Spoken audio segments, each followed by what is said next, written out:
दोस्तों, पहले अरब में कबीलाई संस्कृति का जाहिलाना रिवाज था। हर कबीले का अपना अपना धर्म था और उन सब के देवी देवता भी अलग ही थे।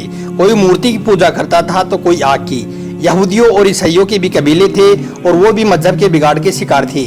उस वक्त लोग अल्लाह को छोड़कर इंसानों और प्रकृति की पूजा करने में लगे हुए थे। पूरे अरब में हिंसा का बोलबाला था। औरतें और बच्चे महफूज नहीं थे। लोगों की जान और माल की सुरक्षा की कोई गारंटी नहीं थी। इस अंधेरे दौर से दुनिया को बाहर निकालने के लिए अल्लाह ने हजरत मोहम्मद मुस्तफ़ा सल्लल्लाहु अलैहि वसल्लम को अपना पैगंबर बनाकर इस दुनिया में भेजा। दोस्तों, हुजूर सल्लल्लाहु अलैहि वसल्लम 12 रबीउल अव्वल 571 ईस्वी को पीर के दिन और सुबह सादिक के वक्त मक्का में पैदा हुए।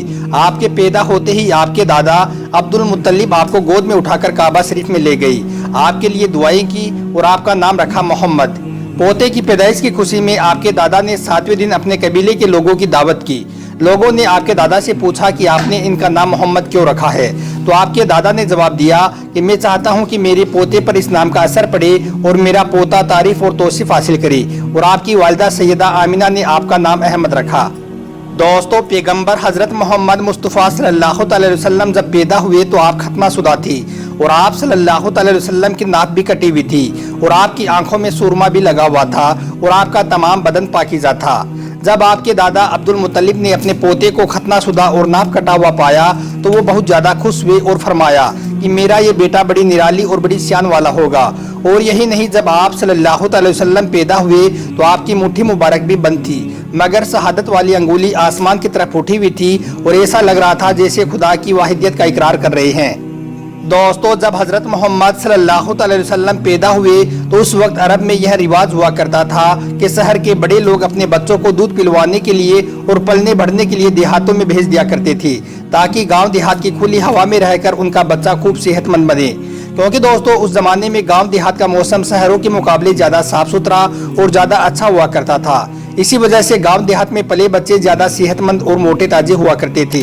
दोस्तों, इसी रिवाज के मुताबिक पैगंबर हजरत मोहम्मद सल्लल्लाहु अलैहि वसल्लम को भी मक्का से दूर ताइफ के करीब एक इलाका है जिसको बनी साद कबीला कहा जाता है, वहां ले जाया गया और एक दाई को सौंप दिया गया जिसका नाम दाई हलीमा था और वो बनी साद कबीले से थी, इसलिए उनको हलीमा सादिया भी कहा जाता है।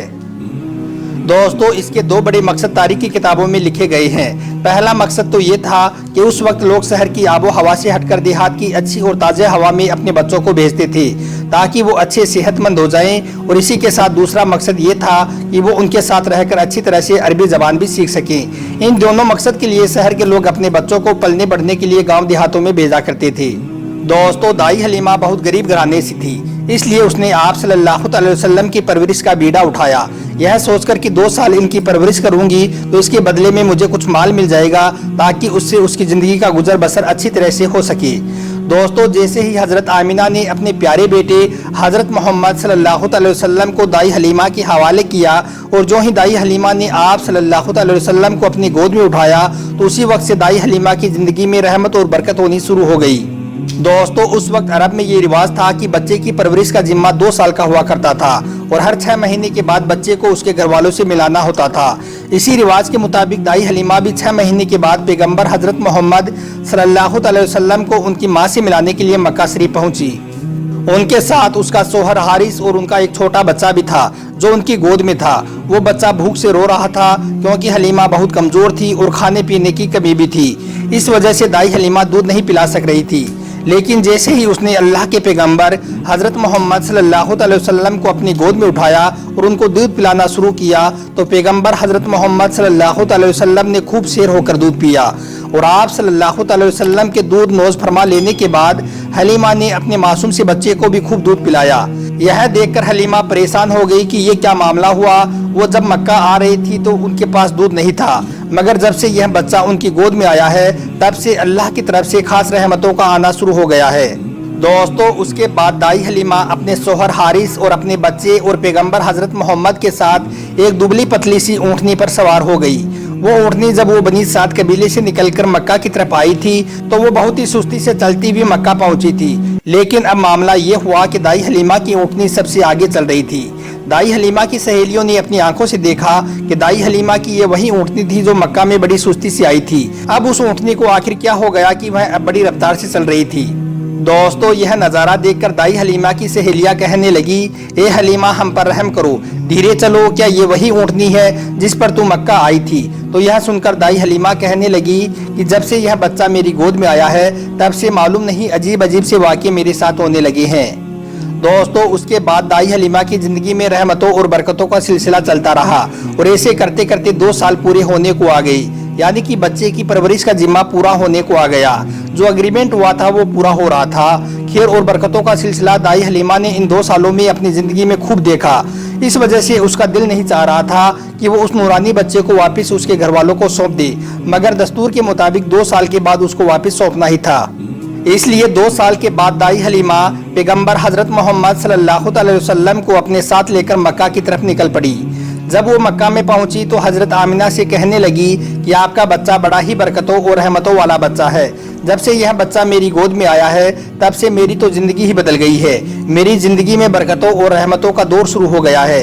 इसलिए मेरी आपसे गुजारिश है कि आप थोड़े दिन इस बच्चे को मेरे पास और रहने दें। मैं थोड़े दिन इसकी परवरिश और करना चाहती हूँ। तो यह सुनकर हजरत आमिना ने पहले तो इनकार कर दिया, मगर दाई हलीमा के बार बार इसरार करने पर हजरत आमिना तैयार हो गई और कहने लगी कि थोड़े दिन अपने पास और रख लो, फिर वापस आकर मुझे दे जाना। इस तरह से दाई हलीमा आप सल्लल्लाहु अलैहि वसल्लम को वापस अपने साथ ले गई। दोस्तों ऐसे करते करते पैगंबर हजरत मोहम्मद की उम्र 4 साल की हो गई। जब आपकी उम्र 4 साल की हुई तो एक दिन आप दाई हलीमा के घर के बाहर कुछ बच्चों के साथ खेल रहे थे। उनमें हलीमा का एक बेटा जो पैगंबर हजरत मोहम्मद का दूध शरीके भाई भी था, वो सब खेल रहे थे कि अचानक आप जमीन पर गिर गए और आपके चेहरे और जिस्म का रंग पूरी तरह से बदल गया। दोस्तों तारीख की किताबों में है कि उस वक्त हजरत जिब्राइल अलैहिस्सलाम पहली बार पैगंबर हजरत मोहम्मद सल्लल्लाहु अलैहि वसल्लम से मिलने आए थे। जैसे ही हजरत जिब्राइल आपके पास आई तो आपको जमीन पर लेटाकर आपके सीने को चाक कर दिया, यानी कि आपके सीने को खोल दिया और आपके दिल को बाहर निकाल लिया। उसके बाद आपके दिल को जमजम के पानी से धोया और आपके दिल पर एक काले रंग का छोटा सा लोथड़ा था, उसको हटा दिया और ये कहा कि आज से शैतान के हिस्से को दूर कर दिया और उसके बाद आपके दिल को वापस आपके सीने में रख दिया। दोस्तों इधर यह देखकर आपके साथ खेल रहे बच्चे घबरा गए कि आपको क्या हो गया। इसलिए वो दौड़े दौड़े दाई हलीमा के पास पहुंच गए और कहने लगे कि मोहम्मद का किसी ने कत्ल कर दिया है। तो यह सुनकर दाई हलीमा बहुत घबरा गई और परेशान हो उठी और भागती हुई सोचने लगी कि मुझे 2 साल के बाद इसको अपनी माँ को दे देना चाहिए था। अब इसकी माँ को मैं क्या मुंह दिखाऊंगी। यह सोचते हुए दाई हलीमा भागती हुई आप तक पहुंची तो हलीमा ने देखा कि आपके जिस्म का रंग बदला हुआ है, मगर थोड़ी देर के बाद आपको होश आ गया। यह देखकर हलीमा की जान में जान आई और कहने लगी अब इसको और नहीं रखूंगी अपने पास। उसके बाद दाई हलीमा मक्का पहुंची और पैगंबर मोहम्मद को हजरत आमिना के हवाले कर दिया। दोस्तों उसके बाद 4 साल की उम्र के बाद आप अपनी माँ हजरत आमिना के पास रहने लगे। जब आपकी उम्र 6 बरस की हुई तो एक रोज आपकी माँ आपको अपने साथ लेकर मदीना चली गई। वहाँ से जब वो वापस आ रही थी तो रास्ते में वो बीमार पड़ गई और रास्ते में ही उनका इंतकाल हो गया। मक्का और मदीना के बीच अबुआ नाम की एक जगह में उनको दफन किया गया और इस तरह से आप यतीम हो गई। दोस्तों उसके बाद का वाकया इंशाअल्लाह हम कल के वीडियो में आपको बताएंगे, इसलिए आप कल के वीडियो का इंतजार करना और पैगंबर मोहम्मद का बचपन के पार्ट 2 भी जरूर देखना।